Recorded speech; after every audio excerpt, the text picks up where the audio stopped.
खुलुमबाय लोगोफोर, गोजोन फुंबिलि बयनिसिमबो। नोंथांमोनखौ एनबि ब्रह्म चेनेलाव आरो फिन खेबसेबाव बयखौबो बरायनाय बावहरग्रोनाय जाबाय। आं दिनै नोंथांमोननि सिगाङाव आरोबाव मोननैसो खौरां लानानै फैबावलायबाय। आसा खालामो नोंथांमोनहा खौरांखौ खोनासंनानै मोजां मोनगोन। गिबि खौराङावनो दङ अल आसाम स्टुडेन्टस इउनियन आसुनि मावफुं सोद्रोमा उपम दासखौ जिउ फोजोबथाय जाथायजों लोब्बा लाखिनानै हमनाय जादों। चाइगाव पुलिसआ बकाघाटआव करबी काकतिनि थैनायनि जाथायजों लोब्बा लाखिनानै आसुनि मावफुं सोद्रोमा उपम दासखौ हमदों। चाइगाव पुलिस थानानि सिङाव थानाय बकाघाटआव करबी काकतिनि थैनाय जाथायखौ लानानै शुक्रबारनि हर मोनायाव गासै आसाम फरायसा आफाद आसुनि मिरु मावफुं सोद्रोमा उपम दासखौ खायो। पुलिसनि सुलुंनिफ्राय मिथिनो मोननाय बादिब्ला थैनाय सुबुंनि नखरा अजद होदों दि करबी काकतिया मोनसे सोमोन्दोआव थगायनाय आरो गोसोआरि गाज्रि आखु दिन्थिनायनि थाखाय गावखौ फोथैना लादों। नखरनि सुबुंफोरा उपम दासनि सायाव गोबाव सम गोसोआरि साजा होनायनि अजद होदों। बेयाव मख'नो गोनांदि उपम दास आरो करबी काकतिया 2016 मायथाइयाव आयेन बादियै जुलि लादोंमोन। नाथाय थांनाय दानफोराव करबीआ गोसोआरि नारसिननायजों मोगा-मोगि जानांदोंमोन, जायनि थाखाय नखरनि सुबुंफोरा फोरमायनाय बादिब्ला बे गोख्रों आगान लानो गोनां जादों। उपम दासनि सायाव गोख्रों अजद होनायनि उनाव शुक्रबारखालि पलासबारि एलएसीनि सिङाव सिकारहाटीयाव थानाय बिमादैनि न'निफ्राय हमनाय जायो। गोब्राब दायफोरखौ नोजोर होनानै उपम दासखौ आसुआ थाबैनो आफादनिफ्राय होखारबाय। पुलिसआ मिथिहोयो दि जाथायनि सायाव आरोबाव नायबिजिरनाया सोलिगासिनो दं। नैथि खौराङाव दङ एबसुआ बड'लेण्ड मुलुगसोलोंसालि आरो क'क्राझार मुलुगसोलोंसालिनि रेजिस्ट्रारफोरखौ हगारनायनि बेरेखा। अल बर' फरायसा आफाद एबसुआ शुक्रबाराव बड'लेण्ड मुलुगसोलोंसालिनि रेजिस्ट्रार ड सुबुं बसुमतारी आरो क'क्राझार मुलुगसोलोंसालिनि रेजिस्ट्रार ड डिमासा दिब्यां मुसाहारिखौ हगारनायनि सायाव गोख्रों रागा जोंनाय फोरमायदों। जेराव गुबुन गुबुन फरायसालिमाफोरनि ट्राइबेल फरायसाफोरा मोन 6 हारिफोरखौ एसटिनि थामान होनायनि थांखिनि हेंथायै हानजा सुरनाय हाबाफारि लादोंमोन आरो उनाव बिटिसि एसेमब्लिखौ बुफायदोंमोन। खौरां बिजोंजों रायज्लायनानै एबसुनि आफादगिरि दिपेन बर' बिथाङा बुङो दि 29 नबेम्बरनि जाथायाव लोब्बा थानायनि सायाव जेबो नायबिजिरालासेनो सानै रेजिस्ट्रारखौ मासिनिफ्राय बोखारनाया जोबोद दुखुनांथाव। बिथाङा बुंबावो दि जों राजखान्थिखौ गुबुन गुबुन प्लेटफर्मफोराव नुनो मोन्दों, नाथाय सोलोंथायारि फसंथानफोराव नुनो मोनाखै, जाय गियाननि मन्दिर। फरायसालि आरो मुलुगसोलोंसालिफोराव बेफोरबादि गाज्रि राजखान्थिया गनायथाव नङा। बर' बिथाङा बुंबावो दि बिटिसि अथ'रिटिआ मुलुगसोलोंसालिफोरनि चेन्सेलरफोरनो लाइजाम लिरनानै रेजिस्ट्रारफोरनि आखाइ दं होनना अजद होदों, जायनि उनाव सरकारा जुडिसियेल नायबिजिरनायनि राहा लादों। नाथाय नायबिजिरनाया जागायनायनि सिगांनो बिटिसिनि राजखान्थियारि बिथोननि थाखाय सानैबो रेजिस्ट्रारखौ मासिनिफ्राय बोखारनाय जादों होनना खौरां मोन्नाय जादों। बिथाङा बड'लेण्ड मुलुगसोलोंसालिनि vice chancellor professor B L Ahuja आरो क'क्राझार मुलुगसोलोंसालिनि vice chancellor professor Ganesh Chandra वारिखौ राजखान्थियारि नारसिननायखौ होबथानो आरो हगारनायनि बिथोनखौ बोखारनो खावलायो आरो जायखिजाया राहा लानायनि सिगां मुलुगसोलोंसालिनि नेमखान्थिफोरखौ मानिनांगौ होनना बुङो। बिथाङा बुंबावो दि एबसुआ सोलोंथाइ फसंथानफोराव राजखान्थिखौ थुलुंगा होनाय नङा आरो बिजिरनाय आय'गनि रिपर्टखौ फोजोबालाबानो हगारनायनि बिथोनखौ गनायना लानाय नङा। गोख्रों राहा लानायनि हुमखि होनानै बर'आ बुङो दि नेमखान्थिफोरखौ सिफायबाय थायोब्ला थाबैनो एबसुआ सुबुंदारारि सोमावसारनाय जागायगोन। थामथि खौराङाव दङ प्रमद बर'आ बारग' एमपि सत्येन्द्रनाथ ब्रह्मनि रुंसारि जानायाव दुखु फोरमायो।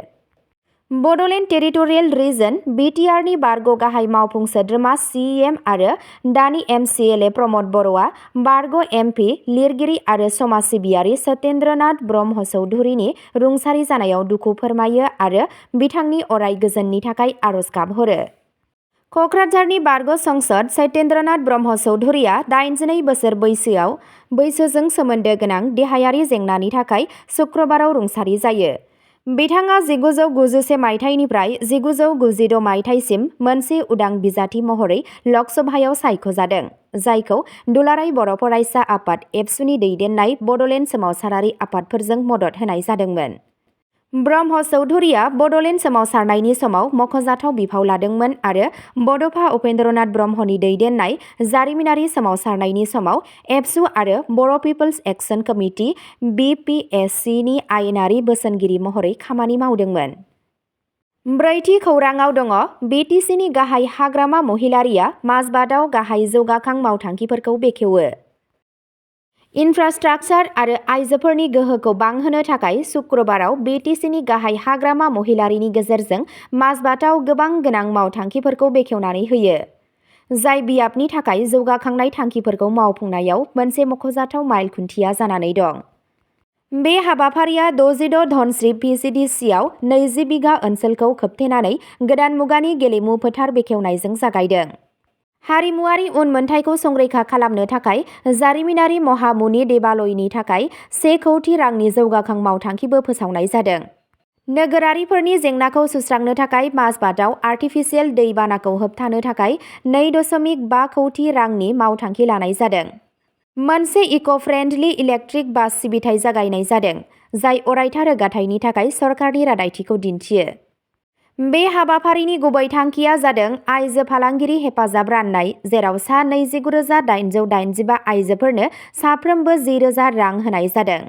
माजबाटनि MLA आरो हान्थामेला बिफाननि मन्थ्रि चरण बर'आ बे हाबाफारिखौ बोसोरनि गोख्रों जागायनाय होननानै बुङो दि 20 फेब्रुआरियाव गासै अरुणोदय मुलाम्फा मोनगिरिफोरा 8,000 रां मोनगोन। बे हाबाफारियाव BTCनि लेङाइ गाहाय मावफुं सोद्रोमा रिहन दैमारी, EM सोद्रोमा श्याम चुन्डी आरो गुबुन गुबुन गागि मावख'गिरिफोरा बाहागो लादों। जिल्ला कमिशनार पुलक पाटगिरिया बरायनाय बिबुंथि लाखियो।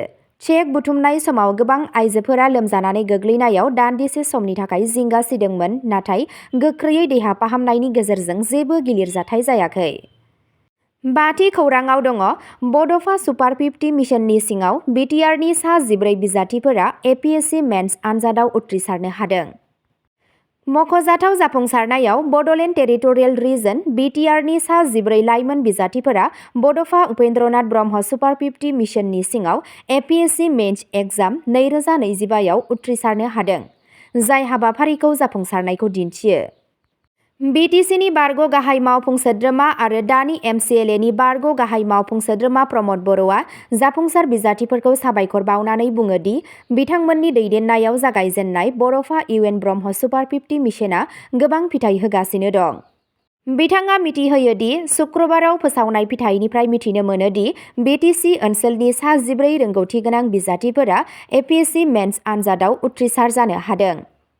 प्रमद बर' बिथाङा सुस्मिता स्वर्गियारि, हर्षित बसुमतारी, भिक्टर तालुकदार, खोरोमदाव बसुमतारी, लाबाकुमार हाजरिका, जाग्रत ब्रह्म, काश्यप राभा, रनसाय बर', सुश्री सेलजा प्रधान, मुसुखा ब्रह्म, क्लिन्टन स्वर्गियारि, कौशिक सरनिया, प्रणय चक्रवर्ती आरो प्रसेनजित मुसाहारि बिथांमोनखौ बिथांमोननि जाफुंसारनायनि थाखाय साबायखर बावहरो।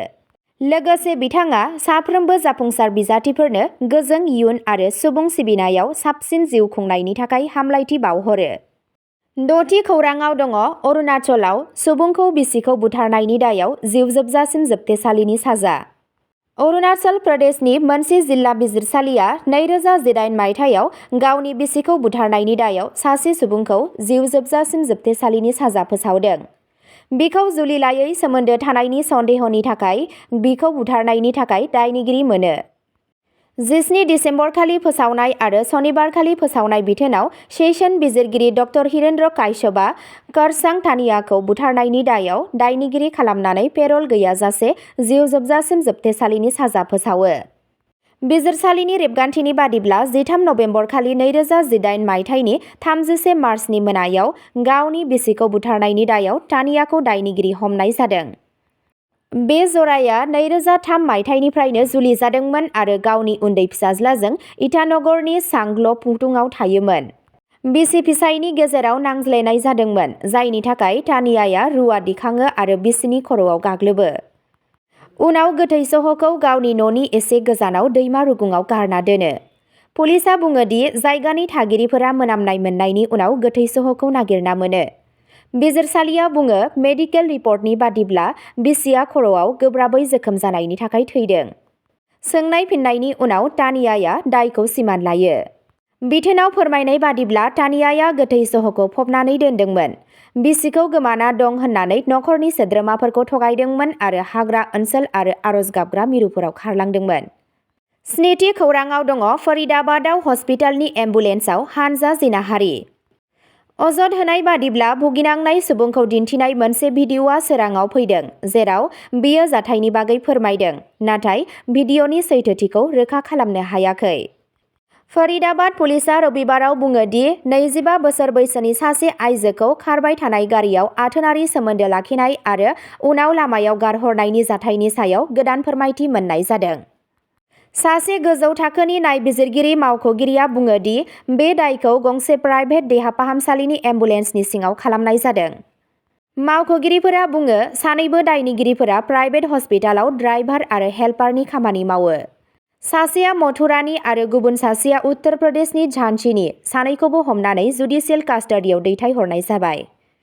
पुलिसआ बुङो आइजोआ थांनाय 6 साननिफ्रायनो हस्पिटालाव दं।